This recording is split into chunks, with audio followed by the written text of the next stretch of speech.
The news President Obama is trying to forget this July 4th weekend. The latest Quinnipiac poll showing that 45% of voters say America would be better off if Mitt Romney had won the election. So why do they say that? Well, Karl Rove joins us now. Karl, welcome. Karl, you've been in the White House. You get a poll like this right before the holiday weekend. Where is the first place your mind went when you saw this poll? Well, if I were them, I'd leave the poll on my desk and go home and try and have a nice weekend. But look, this is buyer's remorse, and in one sense, it's understandable. President Obama did not win re-election on the basis of some compelling and optimistic forward-looking vision. He won by irradiating Mitt Romney and making him simply unacceptable to a large number of Americans. That's why President Obama is the only president in the history of the country to get reelected with a smaller number of votes than he got the first time around. Never happened before. Every other president's gotten reelected, gets more votes the second time around. In fact, George W. Bush got 25% more votes in 2004 than he got in 2000. President Obama got 97% in 2012 of what he got in 2008. And Karl, if you dig deeper in this poll, it shows he's lost across the board, even with independents, with women, and what I thought was interesting, liberals as well. He went down 7 points. What's prompting that? Well, look, liberals are getting conflicted because they had such aspirational goals for him. They wanted him to be a certain kind of a leader that he's not turned out to be. Look, the president's ability to be a strong and effective leader has been diminished in large part by his own decisions and his own conduct. We saw it this week when he looked like he was in a high school locker room slapping his towel around when he gave those remarks at the Key Bridge in Washington, D.C., in which he sort of taunted Speaker Boehner, sue me, and called the Republicans unpatriotic, said that it was time for them to get some economic patriotism, and where he defined his proposal for highway funding by saying it's not socialist, it's not unconstitutional. I mean, the president's tone is simply wrong, and it's not only hurt him among conservatives and moderates, but it's also causing some liberals to say, is this the best we can do? Karl, how much do you think the scandals are affecting these numbers and hurting his polling?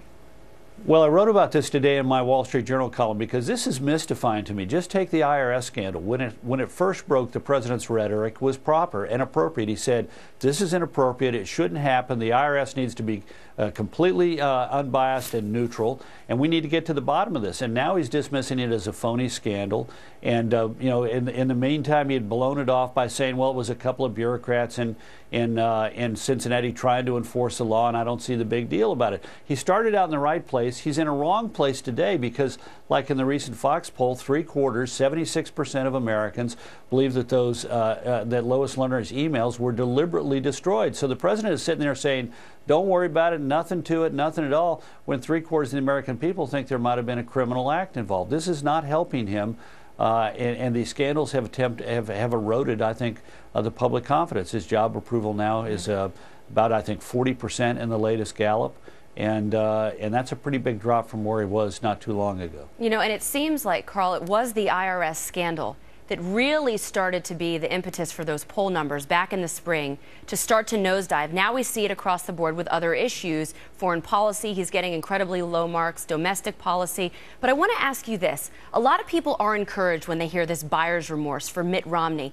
How much does that translate, though, into the next election? Because I thought, okay, great, well, you didn't vote for him. How much does this help Republicans the next time around, the party that put up a candidate like Mitt Romney?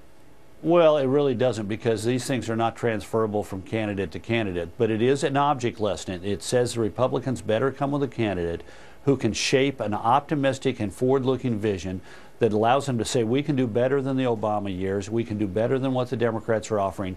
We're going to have a positive and optimistic growth agenda that's going to include every American. This was like in 1979 and 1980, it was critical not only to be able to criticize the mistakes of Jimmy Carter, it was really vital that Ronald Reagan offered a positive and optimistic agenda for the future, largely built around a strong national defense and around the Kemp-Roth tax cuts to get the American economy moving again. So there's an object lesson in here for the Republicans, but don't count on the dissatisfaction with President Obama naturally leading to the election of Republican. It does create a fertile opportunity for it, but it doesn't guarantee it. And real quick, I only have about 15 seconds, Karl, but what about the midterms? How should Republicans use these polls? Well, the Republicans have to make a closing argument this fall that the American people have a choice. Do you want to give President Obama a vote of confidence by electing Democrats, or do you want to provide a check and a balance on him during his last 2 years in office and send him a strong message to change course? And that's what's going to have to come at the end. Between now and the fall, candidates are going to have to lay out their vision. They're going to have to contrast themselves with the Democrats in office. But at the end of the day, they've got to make an argument that you get a choice. You can either tell President Obama you think he's been doing a great job, or you can send him a message and tell him to change. All right. Encouraging. Carl, thanks. Have a great 4th. You too. Happy 4th.